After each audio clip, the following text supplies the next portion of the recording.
지적 생명체. 그러니까요. 예. 이럴 때 우리가 이 얘기를 많이 못했어요. 맞아요. 지적 생명체에 대한 이야기를 우리가 좀 더 깊게 한번 파보면 어떨까라고 해서 게스트를 네. 저희가 또 초빙을 했는데 어떤 분이시죠? 오늘 게스트가 진짜 정말로 예. 외계 생명체와 이제 소통을 하고 예. 이 찾는 역할을 하고 계신 분은 진짜 외계인은 아닐까요? 외계인은 아니고 근데 놀랄 수도 있어요. 아 그래요? 지적 생명체 전문가세요? 네. 아, 좋습니다. 우리나라에선 최고 권위자십니다. 아 그래요? 네. 오, 자 나와주세요.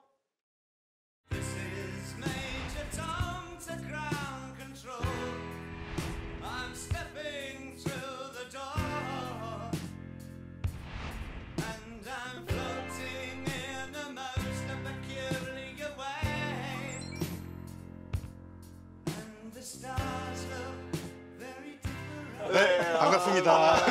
감사합니다. 아 진짜 누가 봐도 정말 지적이세요. 감사합니다. 지적인 비주얼. 그러니까요. 본인 소개 부탁드리겠습니다. 네, 저는 이명현이라고 합니다. 그 천문학을 공부를 했고요. 지금은 과학 커뮤니케이터로 활동하고 있습니다. 아니 그럼 우리 박사님도 외계 생명체를 찾는 일을 직접 하고 계시는 겁니까? 네, 그러니까 이제 제가 전파 천문학을 했는데요. 예. 전파 망원경을 사용해서 이제 천체를 관측을 하면 전파 천문학자라고 부르고요. 근데 신호를 어떤 천체에서 나온 자연적인 신호가 아니라 네. 뭐 외계인이 보냈으면 좀 인공적인 거잖아요. 예. 그런 신호를 찾는 사람들을 세티 과학자라고 불러요. 세티? 과학자. 아 세티 과학자. 네. 네. 그래서 전파 천문학자들이 세티 과학자 경업을 하는 경우가 많아요. 그 세티라고 하니까 우리 저기 지난번 저기 일할 때 얘기했던 그 칼 세이건. 맞아요. 세티. 우리 그 레코드 골든 레코드.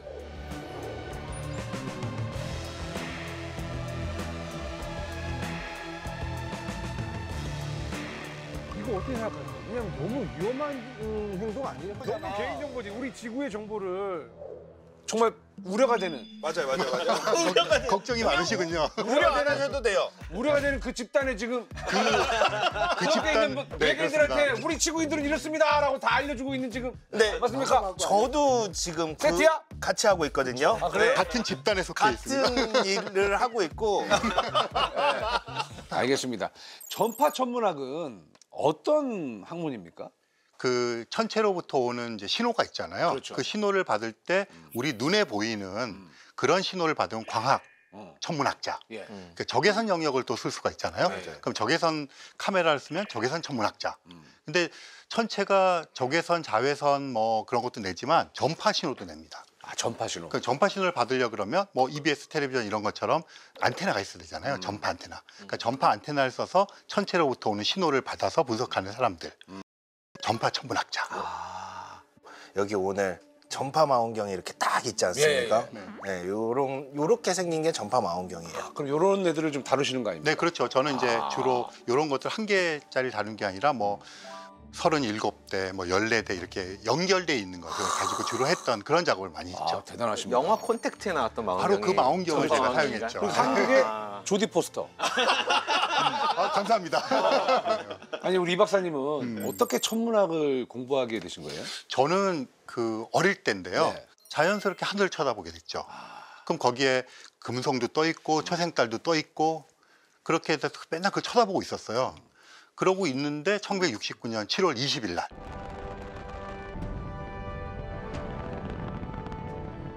아폴로 11호. 그러니까 제가 맨날 쳐다보던 저 달에 누군가가 걸어다니고 있는 거잖아요. 그러니까 어린 마음에 그 생각을 하는데 이게 설레죠. 설레기도 하고 이렇게 어떻게 표현할 수가 없어서 그때 저런 걸 해야겠다. 그렇게 됐죠. 외계 생명체를 찾는 것도 굉장히 어렵잖아요. 맞아요. 그런데 지적 생명체를 찾는다. 이게 가능한가요? 제일 쉬운 방법은 가서 보는 거죠. 근데 어떻게 가서 어디로 가야 되는지가 문제죠. 우리가 달은 가봤잖아요. 예. 달에 가서 척 보니까 네. 이게 싹 둘러봤는데 뭐가 없었잖아요. 그리고 그다음에 이제 화성 같은데 가면 아직 인류가 못 갔죠. 맞아요. 그러니까 제일 좋은 방법은 어디든지 가서 보면 돼요. 그런데 이제 문제는 너무 멀어요. 멀죠. 그래서 천문학자들이 고안해낸 게 가보지는 못하지만 네. 지구상에 있으면서 그들의 흔적을 찾는 방식이 뭘까? 이런 방식. 거를 이제 방법 그런 거를 이제 궁리한 거죠.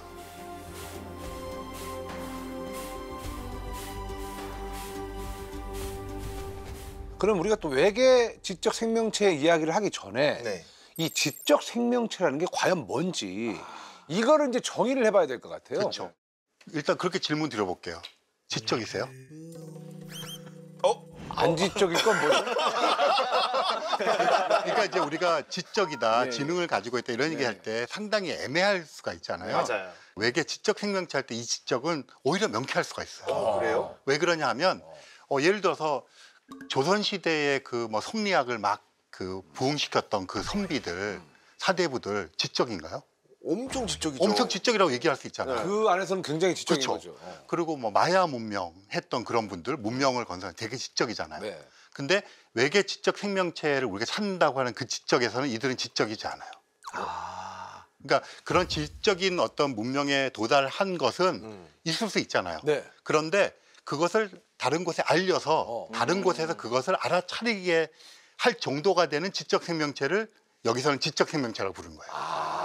신호를 외부에 맞아요. 보낼 그렇죠. 수 있는 우리처럼 그러면 우주선을 띄우고 우리의 어떤 문화를 그냥 먼저 보낼 수 있을 정도. 그렇죠. 그 정도는 돼야 지적 생명체라고 할 수 네, 있다. 그렇죠. 그렇죠. 그러면 지적이라는 건 최소한 전자기 학에 대한 이해가 있어야 되고 물리학에 대한 이해가 있어야 되고 기본적으로 수학에 대한 이해가 있어야 조건을 되니까 얘기하니 다 설명이 되네요. 그렇죠. 그런 조건을 만족해서 실제로 그런 것들을 가지고 전자 문명을 건설하고 그것에 대한 신호를 외부로 보내기도 하고 받기도 할 수 있는 정도의 능력을 갖추면 지적이라고 하는 거죠. 근데 하나만 질문을 하면 그런 능력이 있음에도 의지적으로 신호를 주거나 받지 않는 사람들이면 그러면 그거는 지적 생명체로 안 보는 건가요? 네. 그렇죠. 그러니까 능력이 있어도.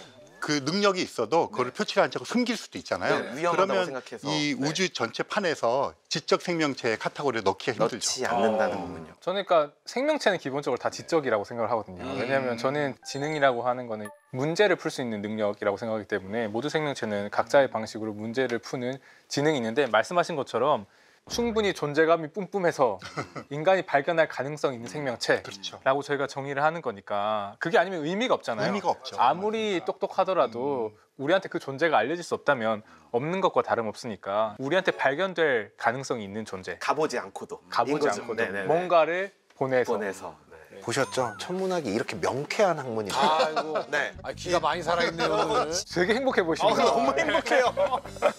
아니 그 외계 지적 생명체 얘기를 할 때 이 세티가 꼭 따라오는데 세티가 정확히 뭔지. 많이들 이제 노출이 그래도 된 것 같아요. 맞아요. SETI, 세티라고 세티. 그러는데 S는 서치, 서치. 탐색한다. 그다음에 ETI이잖아요. 네. ET가 엑스트라 테레스트리얼, 지구 밖에. ET라는 영화 있었잖아요. 그게 거기서 따온 거예요. 예. 그래서 ET니까 외계, 그 I는 인텔리전스예요. 인텔리전스. 그러니까 말 그대로 외계 지적 생명체 탐색을 세티라고 부르는 거죠. 똑똑한 ET 찾는 거. 그렇죠. 그러니까 인텔리전스 여기서 이 인텔리전스는 수학을 알고 맞아요. 그걸 가지고 문명을 건설하고 통신 수단을 써서 우리에게 알려야 되는 인텔리전스, 그죠. 지능, 지적 그거를 세티라고 한다라는 네. 거고. 그러면 이 세티도 단체가 있을 거 아닙니까? 그렇죠. 예, 단체에 대해서 좀 말씀 좀 해주세요. 그러니까 미국에 있는데요. 실리콘밸리 근처에 있어요. 세티 연구소라는 곳이 있어요. 세티 연구소.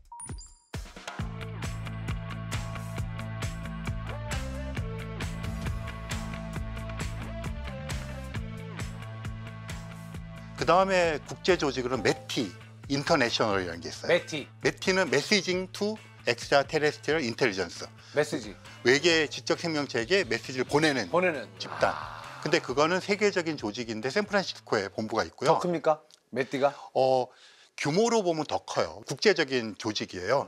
근데 거기에 저는 이제 그 자문위원을 맡고 있고요. 그래서 그런 두 조직이 약간 학문적인 조직으로는 그 세계적인 조직이고요. 세티는 그럼 정확히 처음에 언제 어떤 과학자들이 모여서 시작한 거죠? 1960년에 그 드레이크 박사님이 그때 한 30살 정도 했었는데 그래요? 국립전파천문대 연구원이 되셨어요. 최고의 당대의 과학자들 저는 11명 정도로 알고 있는데 그 과학자들이 모여가지고 이제 이런 프로젝트를 시작을 하게 된 거죠.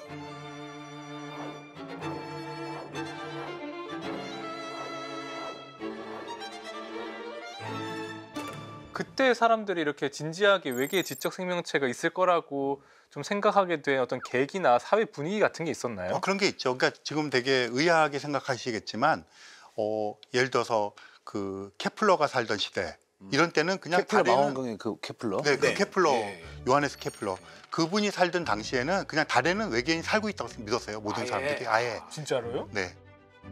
저희는 토끼가 산다고 믿었는데. 네, 그런 것처럼 그게 굉장히 넓게 퍼져 있었고 실제로 칸트 같은 사람은 어떤 제안을 철학자 네. 시베리아 거기다가 우리가 네모 세모 이런 거를 만들어서 불을 지르자. 그럼 달에 있는 외계인들이 그거 보고 자기네도 불을 질러서 우리에게 응답할 거다. 칸트가요? 칸트가. 지금 보면 정말 너무 얼토당토한 그러니까 그게 얘기인데 이제 어떤 사회적 분위기인데 칸트가 그 제안을 했어요. 실현되지 못했는데. 철학자가 갑자기요? 네. 그 칸트는 원래 천문학자예요. 아 그래요? 그 박사학위 논문이 그런 서무주에 대한 그런 거였어요. 이제 1950년대, 60년대가 되면 그걸 할 수 있게 되었어요. 왜냐하면 세계 2차 대전이 끝났잖아요. 그때 과학자들이 다 징집을 당했어요. 그래서 이제 전쟁에 투입이 되었는데 그때 2차 세계대전의 대표적인 게 뭐 원자폭탄도 있지만 비행기. 비행기.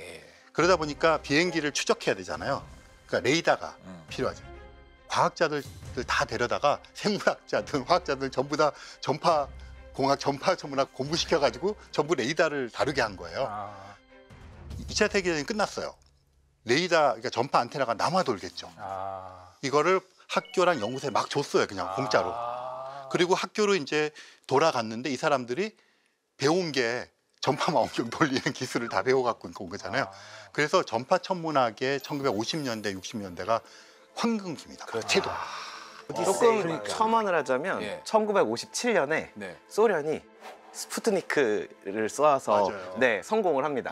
근데 그게 미국 사회에 어마어마한 충격을 주거든요. 그러니까 냉전 시대였으니까 소련과 미국이 서로 과학 기술을 가지고 싸우고 있었는데 우주로 이제 경쟁을 붙기 시작을 했거든요. 근데 소련이 그걸 너무 앞서 나가서 사실 1957년 스푸트니크 사건이 너무 커서 미국 사회에서 아예 스푸트니크 쇼크라는 단어가 있었어요. 그래서 교육 과정을 다 과학 기술 강조하는 쪽으로 바꾸고 지면 안 돼. 수학도 네, 어려운 거 배워야 된다. 이제 우리 너무 쉽게만 가르쳐서 이게 문제다. 근데 그런 분위기가 아까 맞아요. 59년, 60년이라고 하셨으니까 네. 사회적인 미국의 그런 정서가 있었을 거라고 자극도 좀 많이 생각은- 받고. 그렇죠. 그 자극을 예. 받아서 나사란 조직이 그것 때문에 생겨요. 그 전에 없었는데.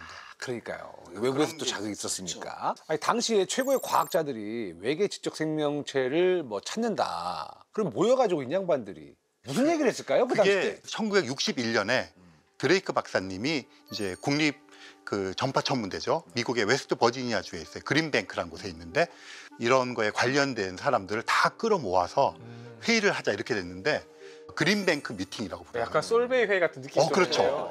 그거를 이제 하게 되었는데 드레이크 박사님이 주최 측이잖아요. 근데 불러놓고 이제 어떡하지 그렇게 된 거죠. 이제 뭐를 해야 되잖아요. 모이긴 모이는데. 그래가지고 이제 제가 드레이크 박사님의 얘기다가 직접 들은 이야기인데요. 오, 만나보셨어요 직접? 한 서너 번 만나고 뭐 같이 집에 가서 밥도 먹고 네. 그런 거 궁금한 걸 물어봤죠. 이제 드레이크 방정식이라는 것을 만들었는데 그게 어쨌든 대화를 이끌어 나가면 이제 뭐 초안이 필요하잖아요. 회의 진행 순서, 안건 그걸 위해서 자기가 고민하다가 그 전날 밤에 완성했대. 뭘요? 드레이크 방정식이라. 드레이크 방정식이요? 근데 그게 외계 지적 생명체가 우리 은하에서 얼마나 있을까를 과학적으로 좀 탐구해 보자. 안건을 만들기 위해서 그거를 만드셨다. 우리 은하예요? 우주? 우리 은하. 우리 은하 안에 있는 외계인 수가 얼마나 될까를 방정식으로 만들었다고요? 그렇죠. 이거를 딱 만들었을 때 얼마나 놀랬겠어요. 왜냐면은 아까도 말씀하셨듯이 엄청나게 이제 놀라운 분들을 모셔놓고 글쎄 뭘 해야 되는데 외계 문명이 어떻게 있을까 우리 은하에. 그래서 칠판에 쓰는데 방정식을 쓴다? 놀랍잖아요. 그걸 가지고 이제 몇 날 며칠을 거기서 토론을 한 거죠. 아, 그러면 먼저 딱 꺼냈네요. 드레이크 그쵸. 드레이크 박사님이. 딱 거기다 칠판에다 딱 쓰고 궁금하지 않으세요? 네, 어떻게 생긴 방정식입니까? 그래서 제가 오늘 또 박사님 오신다고 그래서 제가 준비를 해왔습니다. 그래서 이런 방정식을 아우, 칠판에 쓰죠. 벌써 머리 아프네. 이게 드레이크 방정식입니까? 이게 드레이크 방정식이라고 부르는 거예요. 저는 정말 처음 보는 문자예요. 이렇게 긴 방정식을 처음 봐요. 몇 년도 사냐? 1961년도. 61년산. 오늘 이거를 꼭 데프콘 형님이 다 이해를 했으면 좋겠어서 아니 나는 오늘 외계인 얘기하자고 그래도 모임 줄 때 갑자기 방정식으로 가네. 형님 눈에 보이게 이렇게 잠깐 또 준비를 해왔습니다. 저 앞에다 딱 놔주시면 좋을 것 같아요. 자, 여러분들 놀라지 마십시오. 여기에 있는 이 식이 우리 은하에 있는 외계인들의 수는 얼마나 될까를 64년 전에 드레이크 박사님이 과학자분들, 난다긴다는 분들 모셔다 놓고 이걸 제일 처음에 이제 칠판에다 썼다고 합니다.